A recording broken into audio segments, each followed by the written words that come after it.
darle la bienvenida a este espacio de noticias en el que representaremos la información más relevante del Poder Judicial de la Federación, así como de lo acontecido en el territorio nacional. Hoy es viernes 6 de junio de 2025. Soy Laura Murillo y saludo a Usiris Rostro, quien nos acompaña en la interpretación en lengua de señas mexicana. Comenzamos.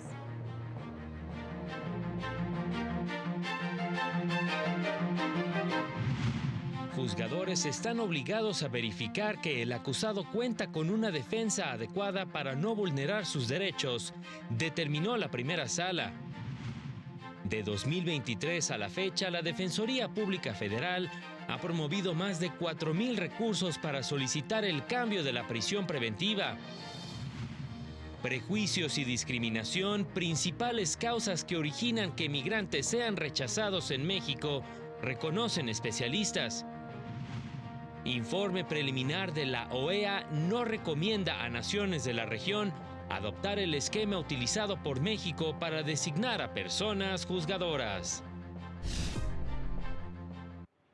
La primera sala estableció parámetros que se deben cumplir para verificar que el derecho a una defensa adecuada en su vertiente material ha sido violado.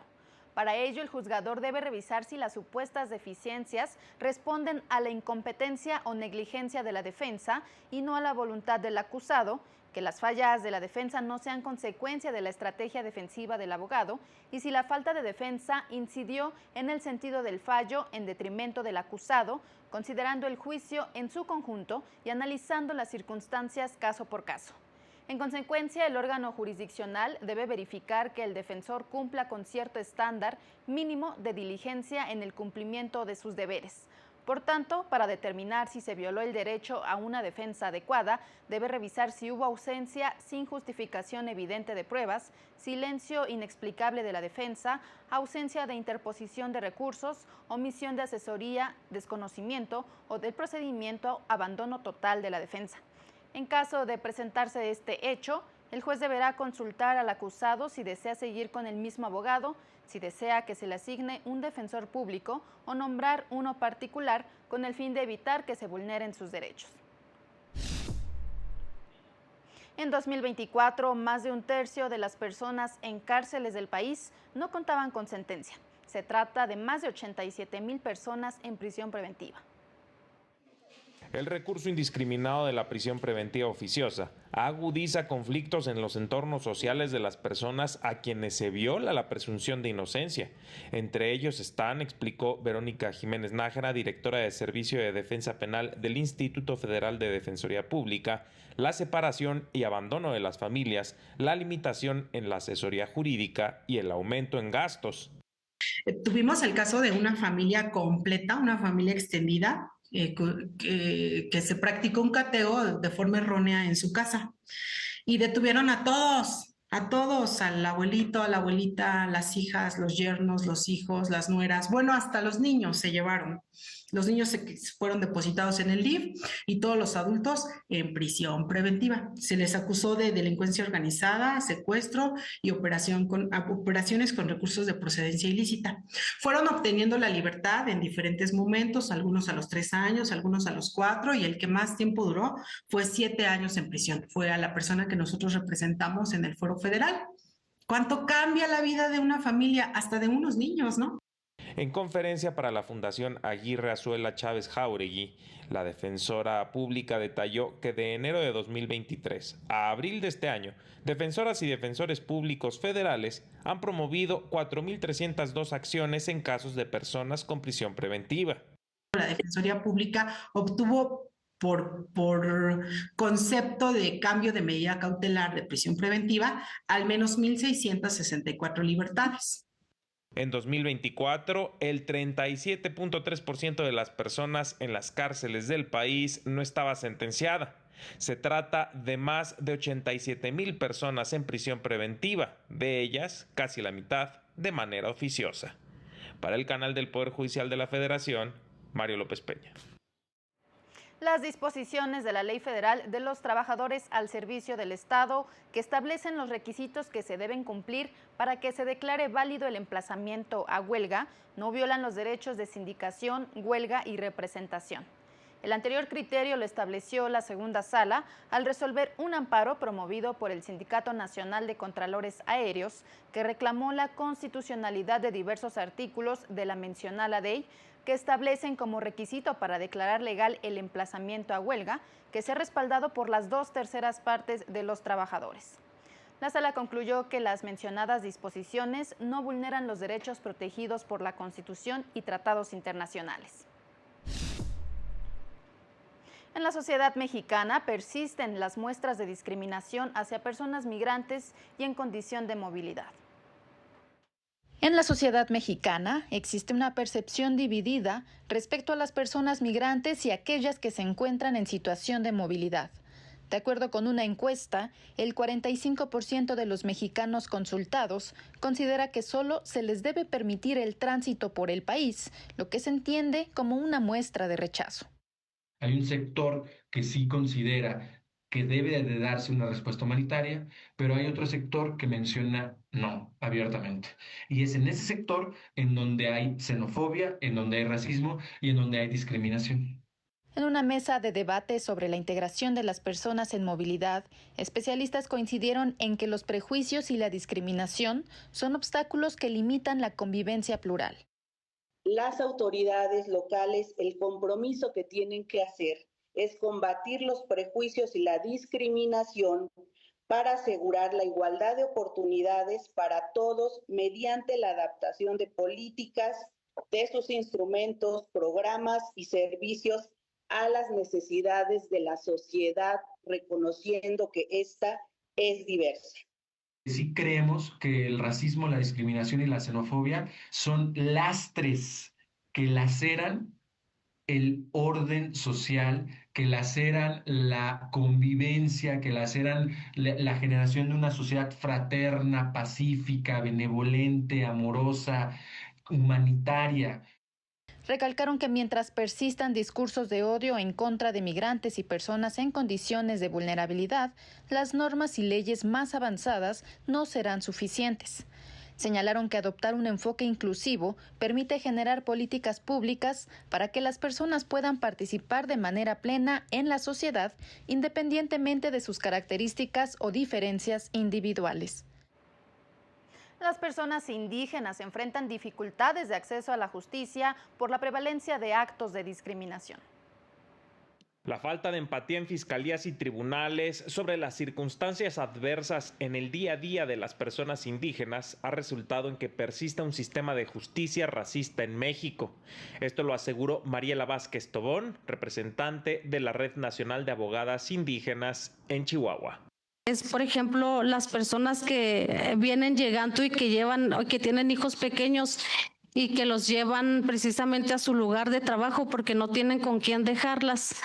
El desconocimiento de este análisis de contexto de las personas, porque a veces se le quitan a los niños, ¿verdad? El DIF o la Procuraduría de la Infancia, le quitan a los niños y luego les abren carpeta de investigación a las personas. En conferencia dentro de las jornadas itinerantes para juzgar con enfoques diferenciados, la abogada e intérprete destacó que otra muestra de racismo está en la discriminación de los representantes jurídicos indígenas. Por decir que soy de una población indígena, se me hace menos abogada, ¿verdad? Como si el hecho de mi identidad pueda disminuir la capacidad intelectual que yo pueda tener como una abogada. En esta sesión de las jornadas itinerantes se presentó la obra de análisis de sentencias con una aproximación desde el enfoque intercultural y antirracista, obra disponible en el sitio web de la Suprema Corte. Para el canal del Poder Judicial de la Federación, Mario López Peña. Vamos a una pausa y continuamos con las noticias. Al regresar, Gobierno federal impulsará foros de debate sobre la jornada laboral de 40 horas.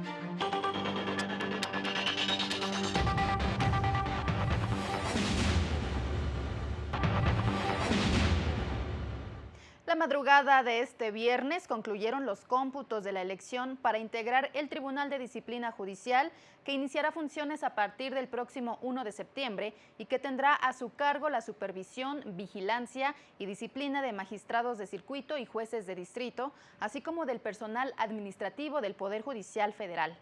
Una vez concluido el cómputo de las 84.266 actas, se determinó que quien obtuvo el mayor número de votos fue Celia Maya, con 5.233.666, quien presidiría dicho tribunal, seguida de Verónica de Gives, Bernardo Batis, Indira Isabel García y Rufino León Tobar. En lo que respecta a las dos magistraturas de la Sala Superior del Tribunal Electoral, se perfilan como sus nuevos integrantes Claudia Valle y Gilberto de Guzmán Batis García. La misión de observación electoral de la OEA recomienda a otros países de la región no replicar la elección judicial aplicada por primera vez en México porque pone en riesgo la independencia judicial. La misión de observación electoral de la OEA, que visitó nuestro país para analizar la manera en que se llevó a cabo la elección del Poder Judicial, consideró necesaria una reflexión integral respecto a la naturaleza de este proceso y la forma en que se llevó a cabo, dado que más del 87% del electorado no mostró interés en participar. Al presentar su informe preliminar, reconoció que la jornada del pasado domingo transcurrió con tranquilidad, aunque con algunos incidentes, como el reparto de acordeones para inducir el voto por las candidaturas afines al gobierno en turno y la falta de accesibilidad en las casillas. Expresó su preocupación por el resultado de la votación, ya que los nuevos integrantes de la Suprema Corte fueron postulados por el Comité de Evaluación del Poder Ejecutivo, o bien fueron nombrados por el anterior titular del Ejecutivo, lo cual levanta dudas razonables sobre la autonomía e independencia del máximo tribunal con respecto al Ejecutivo. Por estos cuestionamientos, concluyó, no recomienda que este modelo de selección de jueces se replique en otros países de la región. Para el canal del Poder Judicial de la Federación, Jesús Daza.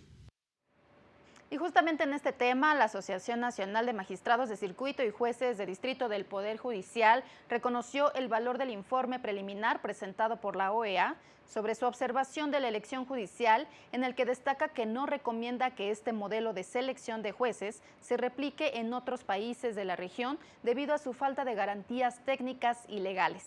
Informó que ha iniciado el acopio de evidencia de las irregularidades de todo el proceso electoral, que será presentado en el litigio ante instancias internacionales contra el Estado mexicano en defensa del Estado de Derecho y la autonomía judicial. ¿Y usted tiene duda de qué ocurrirá una vez que concluyan los cómputos distritales de la elección judicial federal? Juan Carlos nos presenta los detalles de qué es lo que sigue en este proceso. Una vez que concluyan los cómputos distritales de las 6 elecciones del Poder Judicial de la Federación, el INE llevará a cabo del 10 al 15 de junio la verificación de los requisitos de elegibilidad de las candidaturas ganadoras, es decir, revisará que cumplan con los requisitos constitucionales para ocupar el cargo. Además, revisará que cumplan con el mecanismo 8 de 8 contra la violencia, como lo aprobó el Consejo General del INE en un acuerdo del 24 de abril pasado.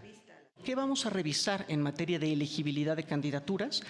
Que estas personas no estén suspendidos de sus derechos político-electorales por estar prófugos de la justicia desde que se dicte la orden de aprehensión y hasta que prescriba la acción penal, por sentencia ejecutoria que imponga como pena esa suspensión de derechos político-electorales, o bien por sentencia firme por la comisión intencional de diversos delitos contra la vida, la integridad corporal, contra la libertad y seguridad sexuales.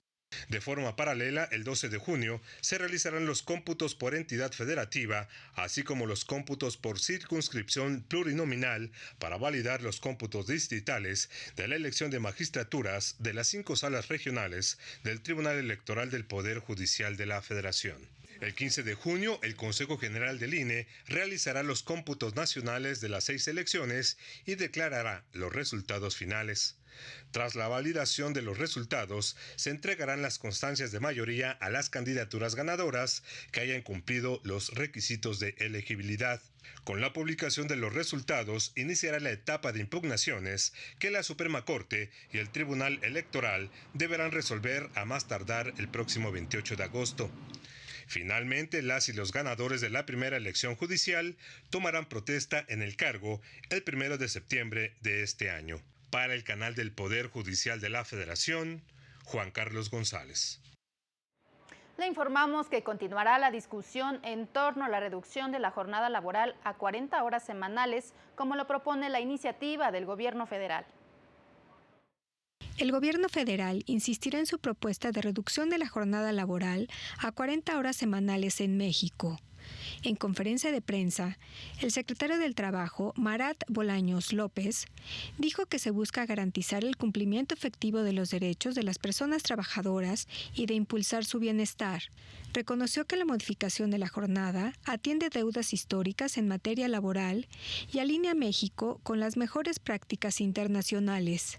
Reducir esta jornada laboral, la semana de trabajo, 40 horas, y para nosotros es un paso lógico, también un paso necesario, una demanda que ha sido muy sentida por parte de las y los trabajadores, y en ese sentido también creemos que es un proyecto que ha demostrado que es posible implementarse, como también ha sido incluso en otros países. La iniciativa presidencial con respecto a la reducción de la jornada laboral a 40 horas se discutirá en 6 foros regionales entre el 19 de junio y 7 de julio, con el objetivo de recoger propuestas para definir un esquema de implementación gradual que facilite la adaptación en los centros de trabajo, mismos que se llevarán a cabo en Ciudad de México, Monterrey, Nuevo León, Guadalajara, Jalisco, Tijuana, Baja California, Querétaro y Cancún, Quintana Roo.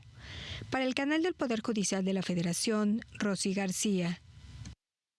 El año 2024 se posicionó como uno de los años con mayores agresiones contra personas defensoras del medio ambiente en México.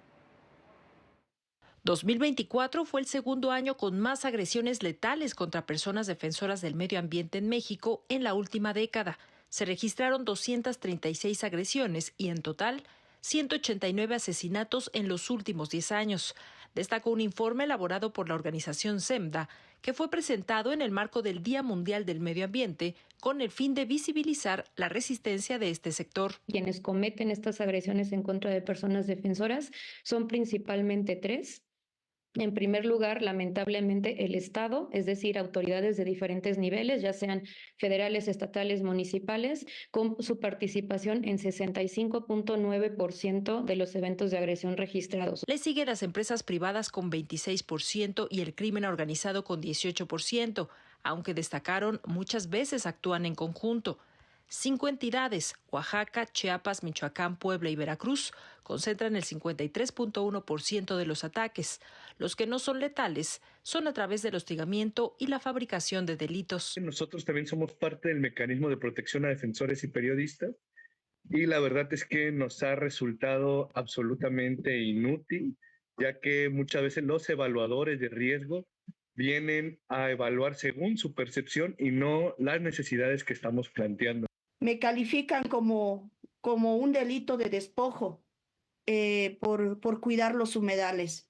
Tengo un documento donde me envía la fiscalía que yo estoy despojando de 55 hectáreas a una inmobiliaria. Denunciaron que con discursos de modernización, empresas y gobiernos se apropian de los territorios.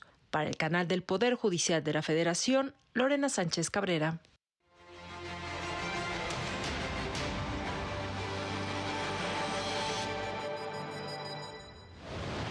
Activistas de Guanajuato presentaron un amparo para obligar al Congreso del Estado a despenalizar el aborto, al señalar que la actual legislatura ha incumplido con los criterios de la Suprema Corte de Justicia de la Nación y con estándares internacionales, luego de que archivara definitivamente la iniciativa. Habitantes de la comunidad indígena de Santa Catarina, en Tepoztlán, Morelos, interpusieron un amparo contra la omisión de las autoridades de proteger el Parque Nacional El Tepozteco, el Corredor Biológico Chichinautzin y el Área Natural Protegida de El Texcal. La Coordinadora Nacional de Trabajadores de la Educación acordó regresar a clases este lunes, por lo que comenzaron a retirar el plantón que instalaron en el Zócalo capitalino y calles cercanas, para volver a sus entidades y continuar con sus demandas. El Congreso de Guanajuato aprobó castigos de hasta 6 años de prisión a quienes impidan la labor, hostiguen o ejerzan violencia contra periodistas y defensores de derechos humanos. Si las agresiones son cometidas por servidores públicos, estos quedarán inhabilitados para ejercer cualquier cargo. Para el canal del Poder Judicial de la Federación, Jesús Daza. En noticias internacionales, el Parlamento de Noruega aprobó una reforma para tipificar como delito las relaciones sexuales sin consentimiento explícito.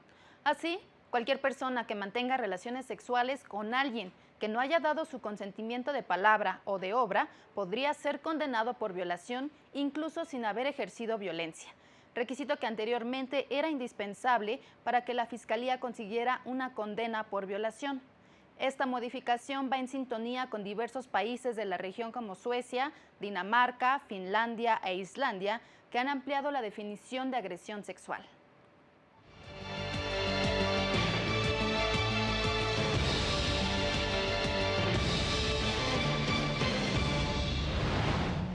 Comparto con ustedes desde hace 22 años el reporte sobre la magistratura en el mundo. Pueden consultarlo en la página web de la Suprema Corte de Justicia de la Nación, así como en las redes sociales de nuestro alto tribunal. Vamos a la información. El Tribunal Europeo de Derechos Humanos acogió la demanda deducida contra Albania por la demora excesiva de los tribunales nacionales para resolver procesos judiciales en forma injustificada y desproporcionada. En el caso, los demandantes cuestionaron la prolongación de 2 procedimientos contra bancos locales que superaron los 10 años. Para el tribunal, las autoridades nacionales deben esforzarse por cumplir los requisitos del tiempo razonable señalado en el Convenio Europeo de Derechos Humanos mediante, entre otras medidas, la reducción del elevado retraso en los tribunales de apelación mediante la cobertura de vacantes judiciales pertinentes y la dotación de recursos humanos adecuados y otro apoyo necesario al Poder Judicial. Al tenor de lo expuesto, el tribunal condenó a Albania a pagar a los demandantes diversos montos indemnizatorios. La Corte Suprema de Chile ordenó el arresto domiciliario total de una imputada con un hijo de 7 meses de edad. En el caso en estudio, la amparada permanece actualmente en prisión preventiva en el centro penitenciario, siendo madre de un niño de 7 meses de edad y siendo apartada de su hijo debido a su privación de libertad, lo que está afectando el apego de ese niño con su madre, plantea el fallo. Para el alto tribunal, en este contexto, mantener la medida cautelar respecto de la amparada en un recinto carcelario puede generar graves perjuicios para el desarrollo y vida futura de su hijo, lo que obliga a adoptar medidas con la finalidad de cumplir con las convenciones internacionales y que en el presente caso implican dejar sin efecto la medida de prisión preventiva, sustituyendo dicha cautelar por la privación de libertad total en el domicilio de la imputada.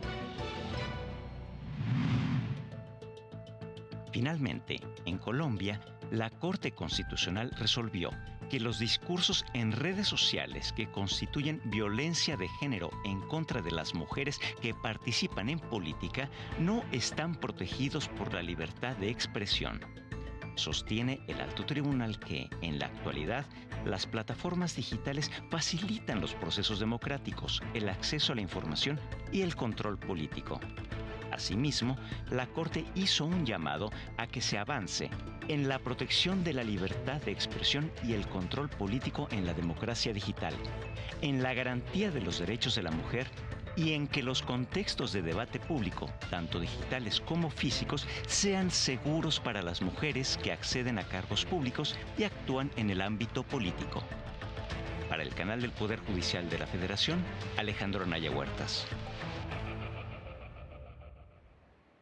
Para el gobierno de Estados Unidos, el costo de administrar el gravamen a las remesas será mayor a la recaudación. El impuesto de 3.5% aplicado a las remesas podría diluirse cuando las instituciones financieras que participan en las transferencias encarezcan el costo de operación, prevé Dilip Ratha, experto en migración y remesas. Trámites adicionales, pago del impuesto y la obligación de las instituciones de registrar impuestos y declarar al órgano fiscalizador sumará costos disminuyendo sus ganancias. Dilip Prat-A coincide en que el encarecimiento del envío de remesas incentivará canales informales de envío, lo que disminuirá el monto a grabar, diluyendo la recaudación esperada. A continuación le presentamos las recomendaciones culturales para disfrutar este fin de semana.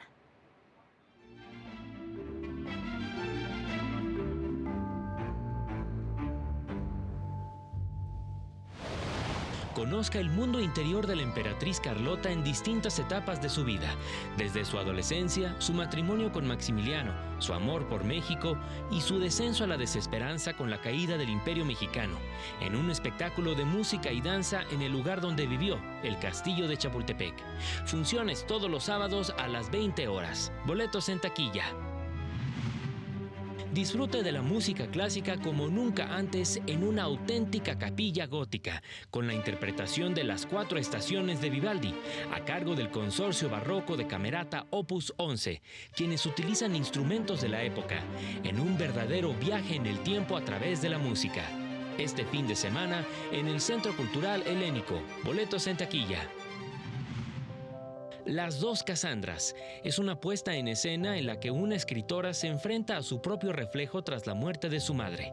Lo que comienza como un intento por rendirle homenaje se convierte en una batalla interna entre la mujer progresista y la mujer tradicional. De miércoles a domingo en el Centro Cultural del Bosque. Boletos en taquilla. Disfrute la programación cultural de Justicia TV. Conozca la vida y obra de Max Aub, escritor, dramaturgo y cineasta español exiliado en México, en el documental El regreso de Aub, este sábado a las 17 horas. Y el domingo, a las 23:30, acompáñanos en un viaje a través de los diversos ecosistemas de nuestro país en Culto a la Historia Natural de México. Para el canal del Poder Judicial de la Federación, Jesús Daza. Llegamos al final de este espacio de noticias. Le invitamos a que el sábado siga a las 18:30 horas Semanario Judicial, resumen de noticias del Poder Judicial de la Federación, con su repetición el domingo a las 10:30 de la mañana. Agradecemos que nos haya acompañado, le deseamos una excelente noche y muy buen fin de semana.